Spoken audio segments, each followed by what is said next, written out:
Hey everybody, man, thank you for watching. Again, this is the Talking Energy Show, and it's, created really just for a platform for, energy leaders and, new technology, innovation, anything we can do to break in, and of course, energy literacy and energy education. Yeah. And it all kind of came out of that Oilfield Tailgate. And Right. that we have that great networking gathering every home game in Norman, and all these sponsors are pitching in, and that's coming up. By the way, I need you guys to go to oilfieldtailgate.com and be a sponsor. But I just wanted the logos of all the people that pitch into that to have a lot more areas of reach Sure. for their sponsorship. And Right. man, I wanted to do energy education, so here we are. We got the Talking Energy Show for Oilfield Tailgate, and been very fortunate to continue to have leaders out there that want to talk about what they're doing and where they came from, and what they're passionate about. So introduce yourself, homie. So my name is James, is my real name. Everybody in the oil field knows me by Grizz, Voss. Grew up in a little small town in Osage County, Oklahoma, Hominy. My granddad was a producer, uncles. Just naturally went into it out of school. Started out at the bottom. I know everybody says that's kind of a cliche Yeah, deal, but in Osage County, you was either a rancher or an oil guy. There wasn't much into industry up there, so I gravitated towards the oil side. It was already generational. Yeah, man. I've got acreage now and could have animals. I mean, outside of a few dogs, and my wife's got a couple chickens. Man, I just never gravitated towards the ranch. I respect it. It's a vital part of our economy, but it just wasn't what I was passionate about early on. I remember, so my granddad had like 8 or 10 leases, and we'd be doing ranching stuff during the day, and then in the evening he'd go, "Well, bub, jump in the truck and we're gonna go check wells." All right, and at that age, I was opening gates, and he'd let me gauge the tanks and stuff, and I just remember the smell when you'd open up the thief latch. It's something that never left me, and I was that kid that was drawing pulling units and stuff in school and pump jacks and stuff, and I guess I just had always a passion for it. I can't imagine people that come into it that didn't have a background into it. There are. Oh yeah, and some of the people. But it doesn't take long for them to go. I mean, there's just something about it that just grabs you. And before we got on camera, we was talking about how pivotal my granddad was in my growth and maturity into the oil and gas sector, and a lot of wisdom came out of him. He was like an old Sunray DX guy and worked a stint with an old company called Dowell Frac. And I know Dowell. Yeah, and so my dad in Woodward worked for Dowell. Oh yeah, and before Schlumberger bought him. Oh yeah, so we that was time, and we left the farming and ranching to move to Woodward for his passion for oil and gas, and moving into that. Yeah. Dowell. Yeah, and so anyway, so after that, started work on a pulling unit, then tank truck work, open hole wireline work, and then several years later got into production chemicals, and that's predominantly what I've been doing the last 11 years. Got our own production now. Built a tank truck and a pump truck here recently, and started next gen trucking, and so now, doing everything we can, and then I had the opportunity to be a part of Enercat Technology recently, and that's kind of what spurred today, and so now I'm a part of that with everything else that's going on. So, well, I'm fascinated because we were talking. I mean, I do want to know everything about Enercat. I mean, while I got you, so just Sure. 30,000 foot view for, especially I always tell everybody in here there's so many people I hope to reach outside of oil and gas. So what is that company? What does it do? How does it help? What's the technology? Why is it better than we've had before? Why should current industry people that need that technology call you up and say, hey, let's go check it out? Yeah, so kind of the simple form of it is The name of it's Enercat Technology. They're based out of Calgary, Alberta. That's where the tools get manufactured. Everything start to finish. Everything's done in house. We have four locations here, predominantly Kansas, Oklahoma, and Texas. But we always tell people, man, we got fuel cards and good tires. We'll go anywhere. Anyway, and so a little bit about what it does. So just like the name is short for what it is, it's an intercatalyst tool, downhole tool, solid technology with intercatalyst material. And basically what it does is it's tuned to use the rare earth metals that the tool is made of to drive stable. So for people that's not aware, it's kind of like the tuning fork technology. So it emits a passive frequency into the fluid at the molecular structure of the fluid.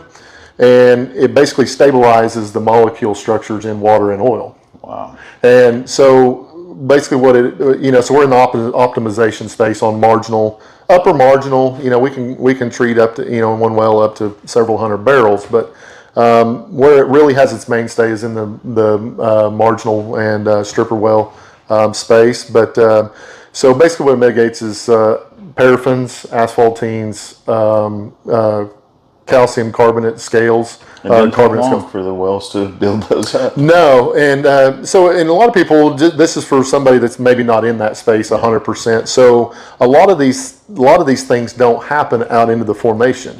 So where these things start taking form is when they take a temperature or a pressure drop, when they start going up hole.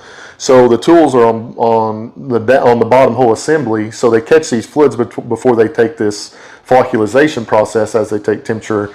And what the tool does is it stabilizes those structures, so when it does take that pressure and temperature drop, they don't mitigate out into paraffin, asphaltenes, and scales. It's a simplistic technology, but also really complex because it's handling everything at the nano level. I mean, you're talking about molecules, and it's doing it instantaneous as it comes by the tool. But that's you've already seen, this used, so you're seeing quite a bit of data on production increases. Oh, sure. And, that, Matt, you've been in it a long time, just like I have. The production increase is kind of a slippery slope to pitch as a sales guy. But, at the end of the day, ROI on your investment in the tool. That's what, okay, well, if we use this, what are we getting in return? And, the more efficient you are, the more production you're going to make, right?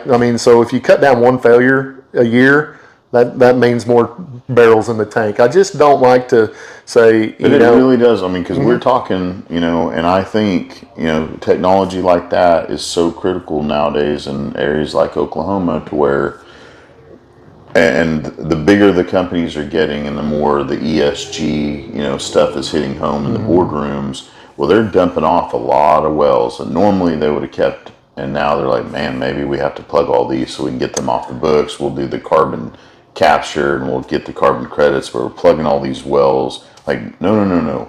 Sell them. Yes. Somebody that wants them.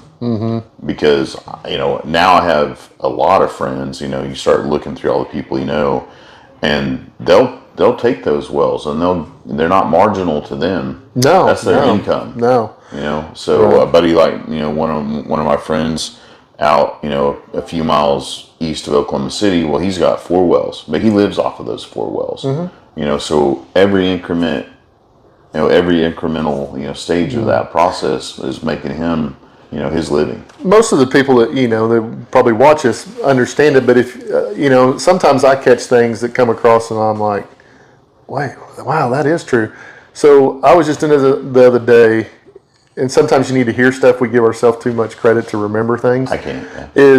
I turned 5-0. I'm 5-0. Right. I know I look really amazing, for 50, but that's just the makeup. And right, and you hear all these big IPs and stuff on LinkedIn, and 1,500 barrels a day, and this and that, which is awesome. Right? Absolutely. We need those because I want investors all around the globe to go, man, go invest in oil and gas and domestic, and we will bring you those returns you're looking for. Oh yeah, but on the simplest format is, I think people kind of look away is 5 barrels a day is a load a month. Yeah. A 5 barrel a day well, or 3 wells, that equivalent 5 barrels a day. That's a 160 barrel load a month. That's 10 grand, depending on NRIs and all the intricacies of it. It's impressive. But I mean, the oil and gas side, and marginal and stripper well stuff it's a viable source of income. I mean, It should be. yeah, That's like put your money in oil and gas in some of your portfolio. If you can't go and get your own well by yourself, get an LLC together and get 10 guys, 20 guys, whatever, and go get something online. Because the orphan well problem, I mean, it is an issue. I know, but a lot of it, the orphan wells are just because no one's bought them and fixed them up. Well, that's what I'm saying, is stemming somebody to take that leap or whatever to do, because or technology... or just let it go, Right. Or now we've got the... everything with geothermal, coming up, and people are like, well, can we take these marginal wells that somebody was going to plug and abandon and go and turn them into a geothermal well? Right. I've seen some talks out there about that. There's no end to before you plug that sucker up. Is there any possible way we can get this? And there's some that are not going to be able to. It's not worth their investment. Right, and you take independents that don't have that overhead and stuff, and that's what we've been seeing with some of the customers that, and that's one of the benefits for me being a part of the Enercat Technology is you get to be in front of a vast, there's a, from say Continental or Devon or Marathon or Diamondback, those big guys, and then then the next day you might be for a guy that has 5 wells, that has 5 barrels of production, and they're both. It's uniquely that both of them are striving for the same thing, and with the Enercat Technology, it's really rewarding for me is for somebody to be fighting something, whether it be paraffin or scale or whatever, and to take that guy that, man, he's taking it in the teeth on this well, right? And I just had work to prevent those, right, and get it out once you got it. Right. We had a guy the other day that this well, he had pulled it like 4 times this year, and now he's back on it. All that elephant snot's coming out. Yeah, man. Oh my gosh! Every time I try to get anything out of this, it just turns to. There's a lot of wells, and I know somebody might not be aware of it, but there is a big chunk of Oklahoma production that has paraffin oil related issues, and a lot of it has to do with especially if they've been fracked with all the chemicals we put down there to open up all the rock structures and keep them open. Well, lo and behold, you talk to guys that have come up with neat chemicals that can go out and clean out that booger down there, but it started with the way we drilled them and got them going in the first place. Right, and that's kind of what with our own things. Sure, and technology, we was kind of talking about that before, was in the last, I would say, like since 2010, technology from even say the 40s, 50s, 60s, nothing. I don't want to say nothing because there was some technological advances there, but it was kind of on a steady upcline, and then it seems like about 2010, man, automation really came to be a mainstay, and different fluid technologies and nanoparticles, and there's so much technology out there, and that's why we need all the young people to come into oil and gas. We need more of that. Yes, absolutely. There's no way all these people talk about oil and gas is not going to go away. It's going to need more people than ever to continue this amazing technology and innovation and science immersion into what we do to keep moving forward with our mission, which is to bring affordable and reliable energy to the globe. And that's what we're more people. Yeah, and that's what we're about is partnering with these companies to be more efficient, so we can provide more of abundant energy at a efficient price. Every single well. Even the marginals they do not have to be marginal to someone. And I get it. It's like, when we talk to some of these people about the Enercat Tool, and when you're talking about wells that have issues, and they say, man, you're going to stick that metal sub in there, and it's just going to take away my problems. And it's a skeptical science. Well, sure, but from somebody that I'm just giving you kind of an insight on some of the things that we hear is just like when I do my hippy right. dippy crap and I take my shoes off in the morning. I go outside and I walk around barefoot. Now there's earthing. Yes, I'm doing the earthing stuff. Guess what? It works. People can look at me from my backyard and think I'm crazy. Like, why does that guy got his shoes off in the backyard looking at the sun? Hey man, I mean, whatever works. Yeah. I mean, you got to be you, man. I mean, I'm sure I do some things that people scratch their head about this thing goes down the hole. It works, man. Like it works. Yeah, you know, and that's the whole thing is for the most part. No one's gonna steal this, right? No. So, you know, goes on the bottom of the bottom hole assemblies. You know, we've got several different, we can pretty much accommodate every lifting application. There you go. Yeah. And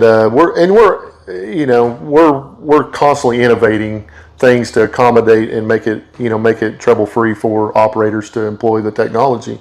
We're just trying to do everything to get our name out there. I'm a type of guy that is passionate about the oil and gas industry. So when we get in and we partnership with companies, I mean, we're truly there to help, like not just to get a dollar from you. You want pats on the back down, right. Down years from now. You go, man, my well's still going, and I think it's because of you. That's the biggest. I mean, outside of the money, all of us have to have money to make the world go around. But at the end of the day, I think that's why I've gravitated towards the optimization and the troubleshooting side of the production industry, is because I like to think I'm a critical thinker, like to figure out problems. It's easy to operate wells when everything's going great. Yeah. I like to be that guy that they call, like, hey man, this well is doing this, and this, and come out there and collectively come up with a solution to fix it. And that's what I feel like that right there is basically the backbone to our industry, is entrepreneurs, not taking no for an answer. We're going to do whatever it takes to get this done and get this well on, making oil, putting it in the tank, and being, driving efficiencies. And when you put that kind of that history, that backbone of our industry, and you commingle it with technologies, modern technologies, it can be a well-oiled machine, I believe. It has to be. I mean, there's the numbers for me are always, and I keep an eye on it because it's something that I know.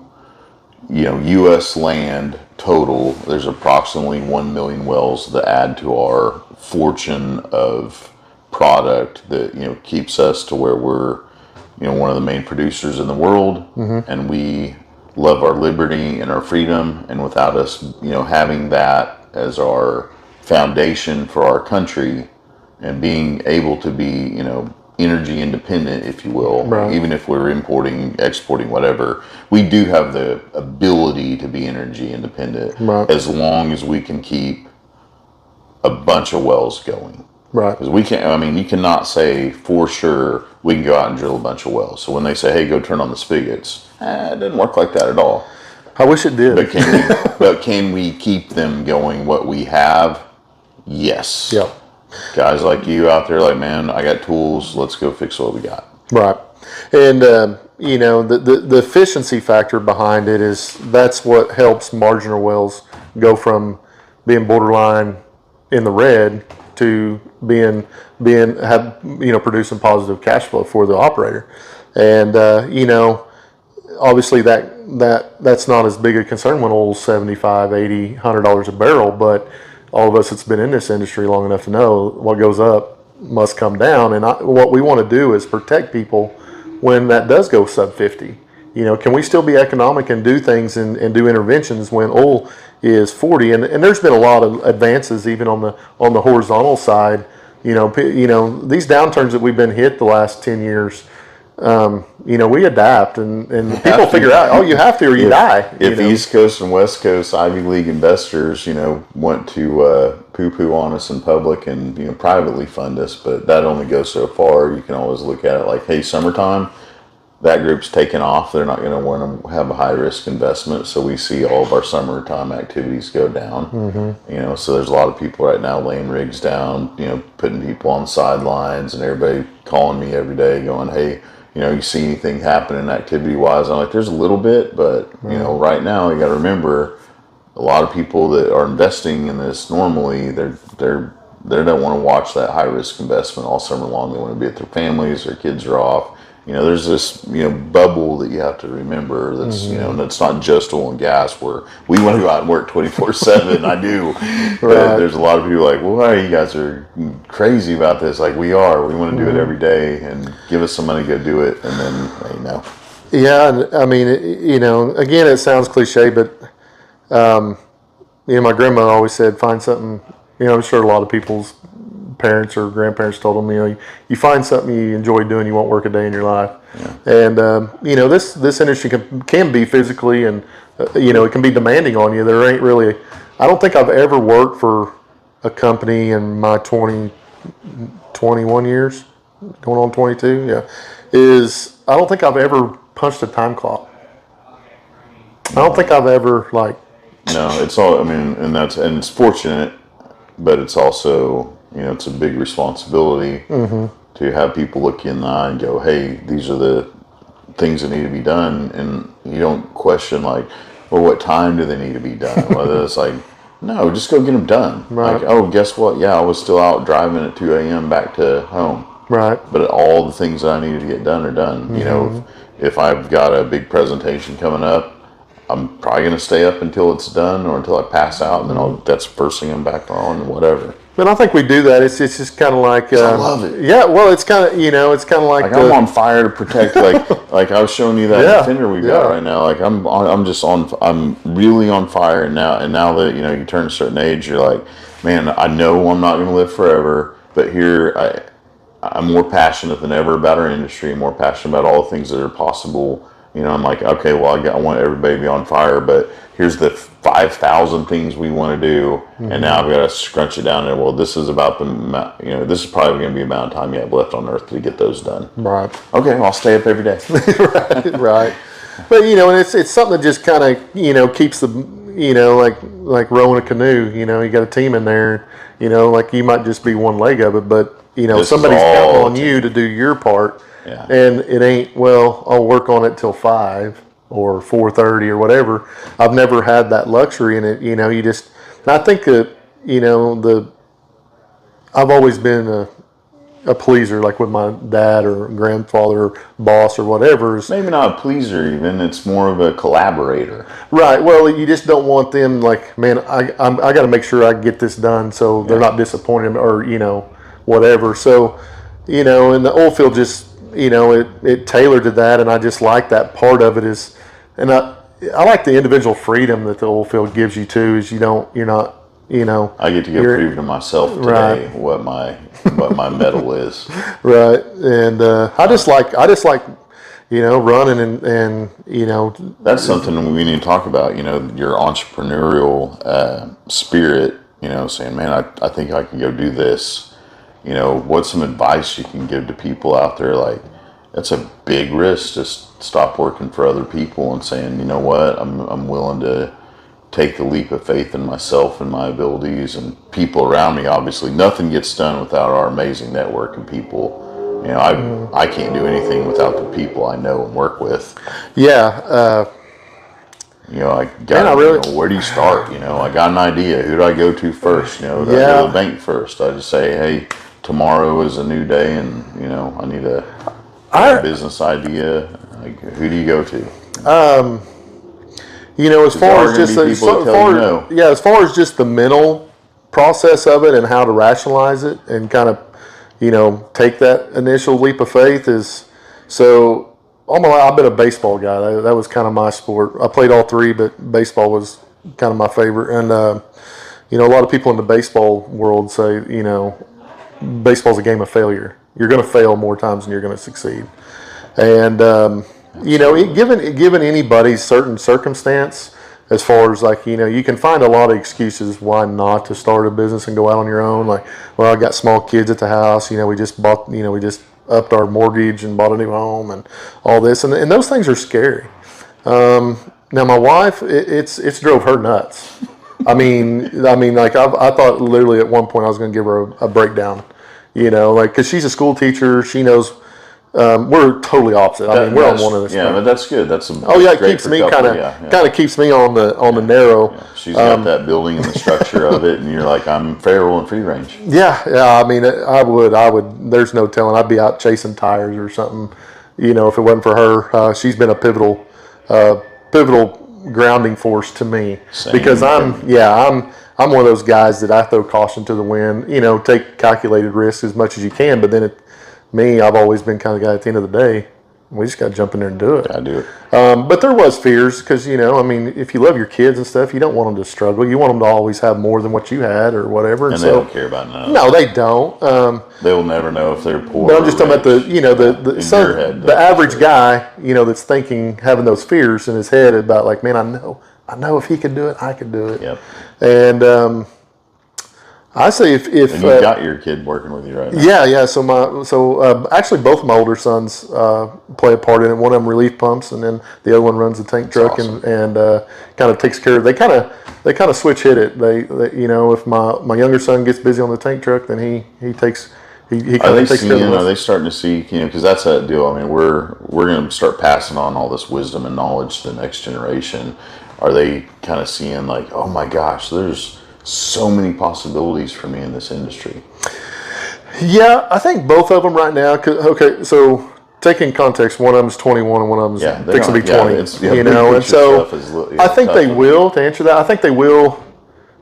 Time will tell. Right now, I've been throwing so much on them because both of them are green. I mean, they're young, and I was always on the service side, so it's kind of hard to take them with me as, you know, little kids, and so they really haven't had that background that I had with my granddad being a small independent operator in Osage County.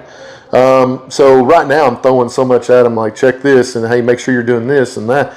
And I think they're kind of like, you know, one of them, my youngest boy, he was kind of like, man, Dad, there's a lot to this, isn't there? Yeah. And I go, it's decision making. I said, but it's, you know, the oil field, you know, there's no manual to it, really. I mean, on some things, some basics you can have a manual to, but, you know, everything's in the ground a mile, you know, in some cases. And so it's all about seeing it and repetition. Like, oh, I seen a well do that one time. I think it might be doing this. Or, hey, I think it's acting like this because I seen a well back, you know, 10 years ago that did this. Man, cool. And I said, you just got to, and I try to be positive with them to say, man, you're not going to learn this in one day, you know, but just keep a positive mindset every day. Come up and try to be better than you was yesterday. And I said, you'll string together experiences. Oh, you know, and you're going to fail. You're going to mess up some stuff, but learn from it. And then, you know, you just build it up. And then you look back one day and I think it's the most kryptonite thing you can say in the oil field is, you know everything about it because it'll humble you really quick. Bad. This is one of the reasons I do this, because I was, you know, in that silo and I did this in oil and gas, and then all of a sudden I'm like, you know, if I go and interview every single person in oil and gas, I'm gonna get a little taste of everything that everybody does. Right. And now the more people I meet and the more things I see out there, like, well, guess what? There's a new technology, a new experience, a new story in every single person. Oh, absolutely. I try to learn from, and I can't remember, you might know, it's one of them, maybe not Elon Musk or something.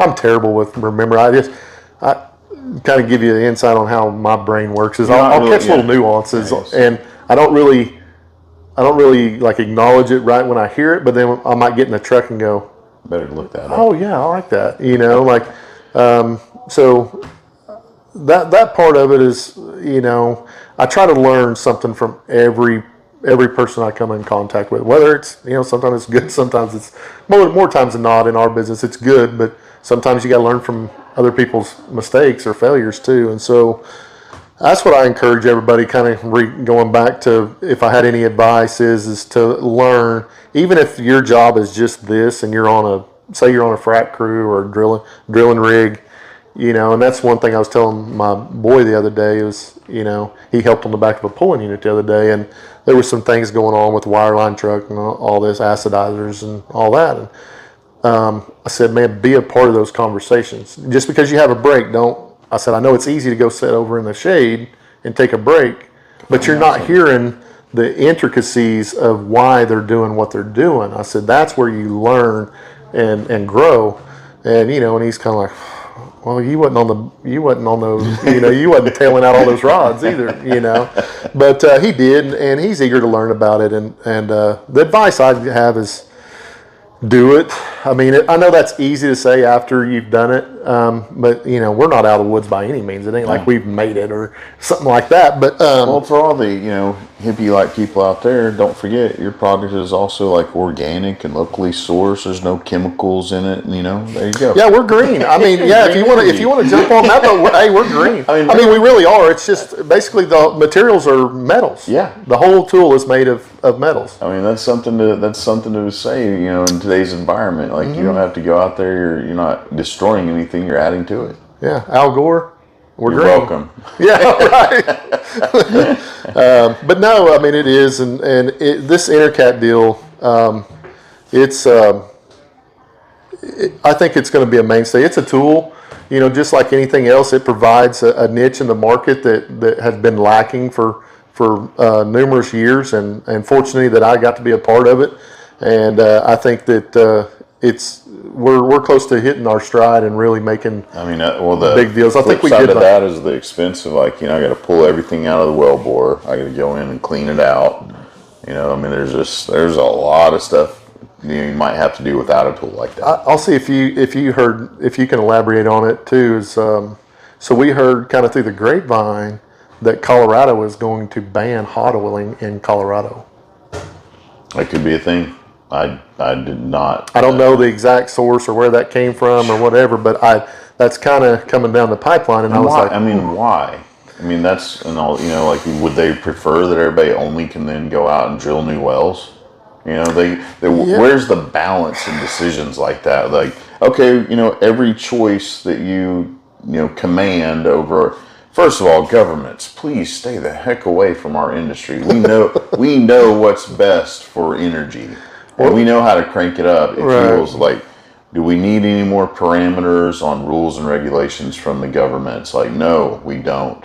We come up with tools, just like we were talking about, well, you're out there as somebody on location, and you see, any kind of environmentally related stuff. Well, you go get it cleaned up with bio, resources that come out and eat up the hydrocarbons or salts, that take away different things and clean up the salts. There's so many things that we do, when we were talking earlier about how we see problems and we're stewards of our environment more than anybody else, because any kind of waste, so you can call it, monetary waste, or environmental waste and problems, we're going to fix those because it's still waste, and at the end of the day, it's monetary waste, and we want all that off the boards. So it's just fully, funded somehow, some way. People come out and go, oh, we'll do this again and again and again and again.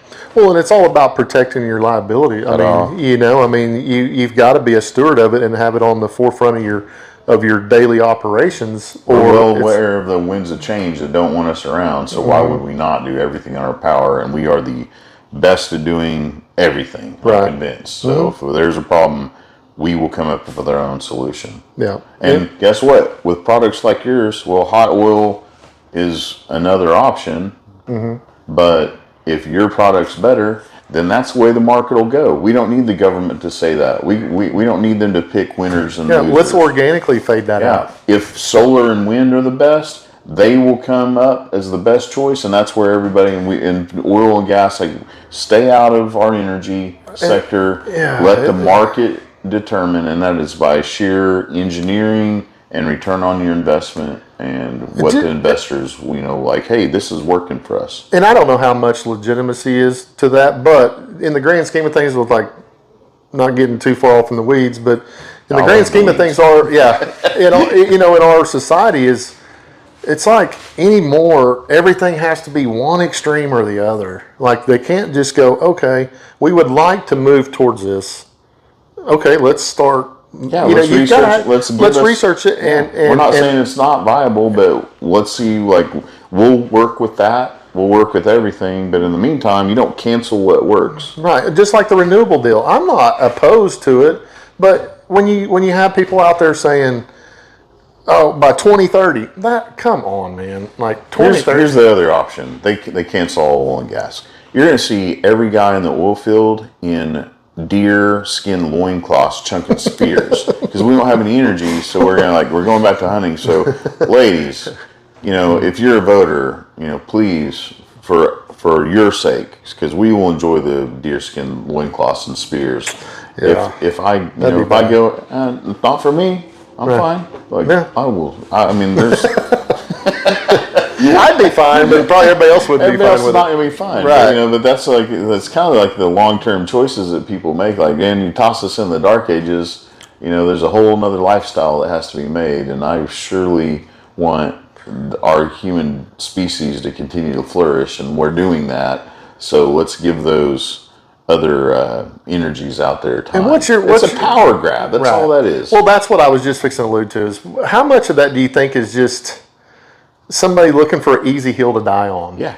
I mean, they go, oil and gas, oh, it's bad, so I'm going to, attack that. It's because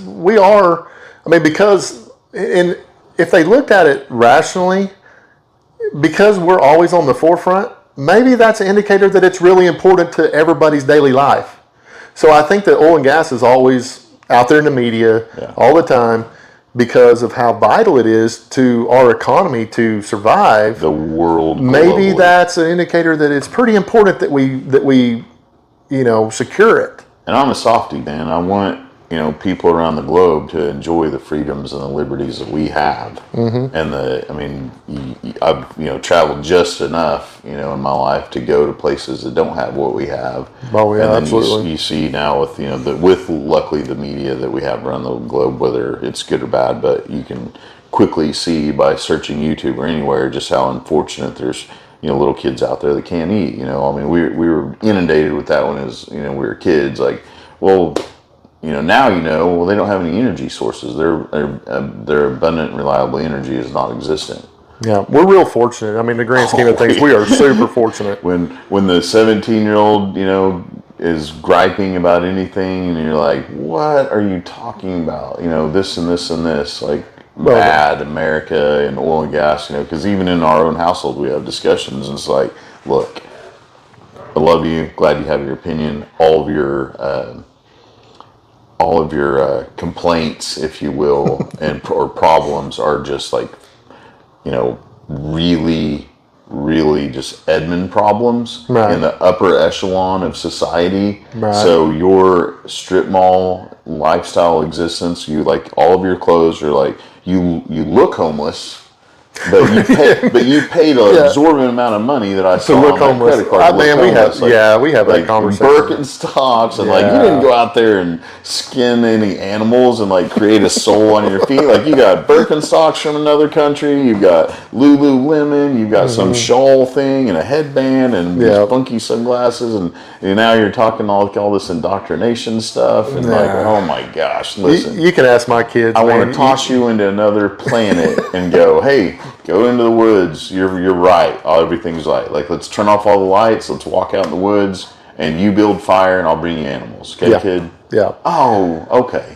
Man, you ask my kids in my household, that is my easiest soapbox to get on. I mean, when they say something and they kind of Starbucks. Right. And my kids are, in my opinion, they're grounded and they're pretty humble kids for the most part. But every kid has, they kind of get out of line every now and then. And my youngest daughter, she'll say something or kind of be snarky about something, and I go, "You spoilt little brat. Do you really understand?" And then, of course, I get that, here it comes. I got to have the urge of speech.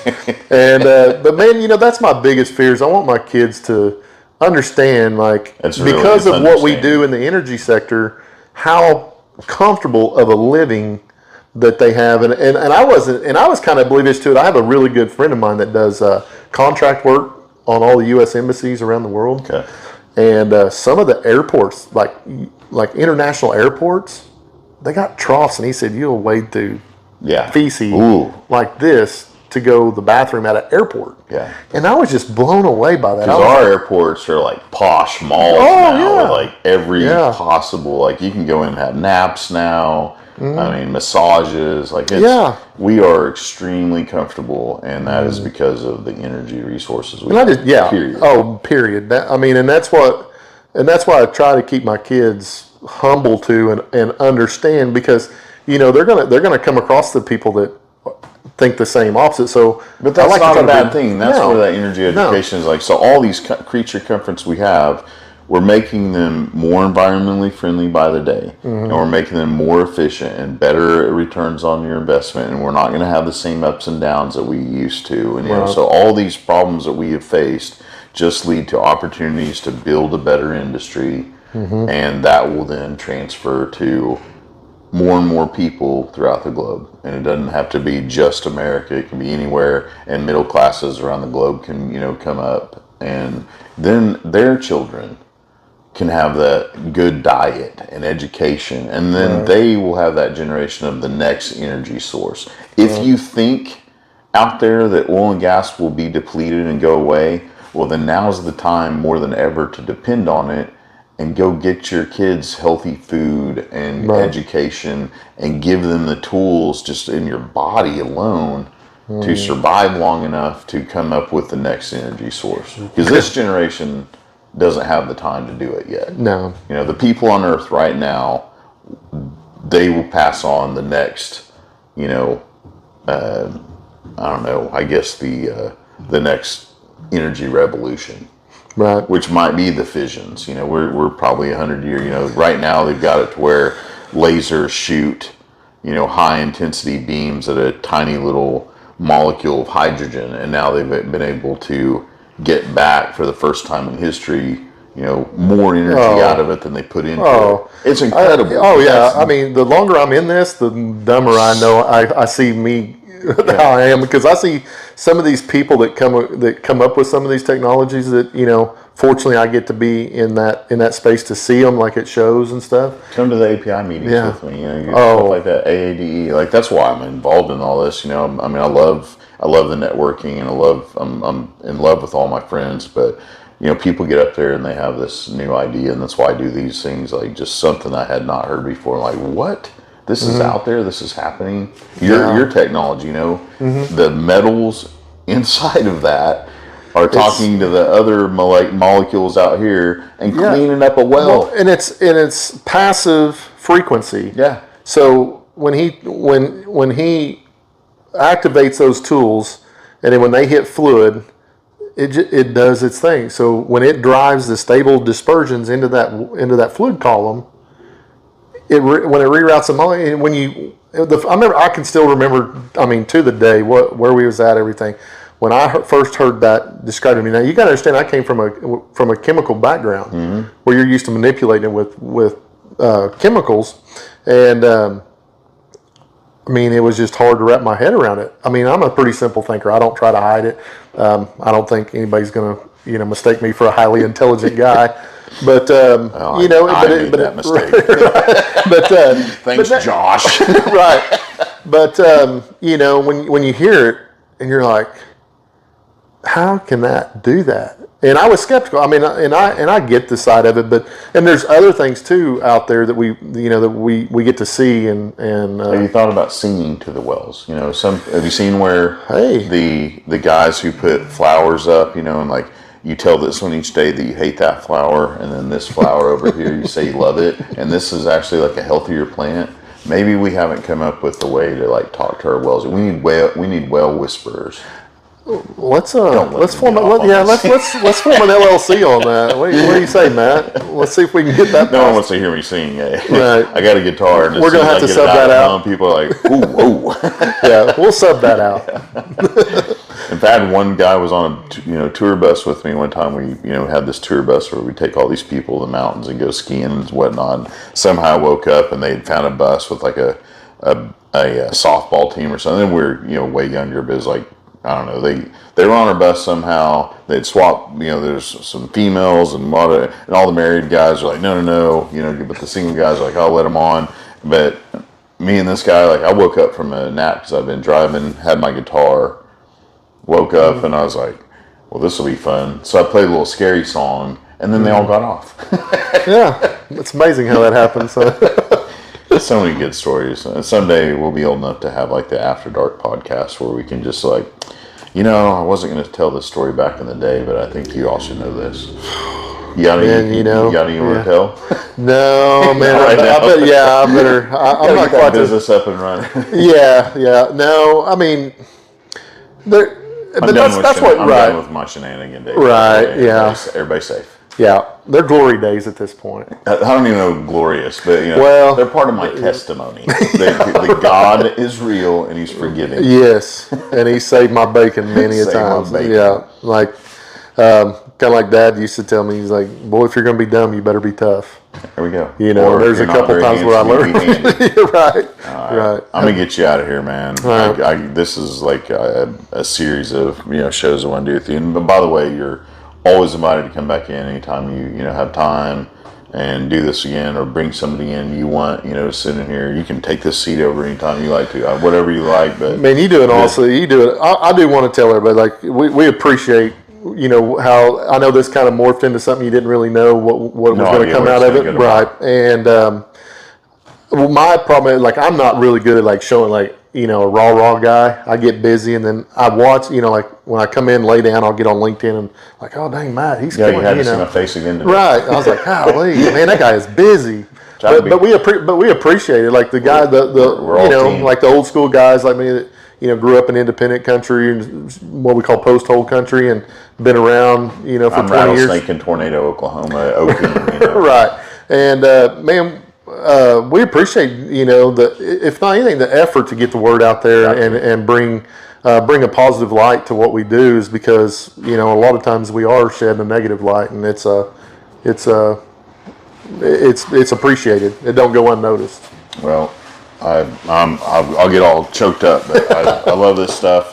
Take care. God bless you, everybody. We'll see you on the next one. Oh, how do people get a hold of you? What's the website?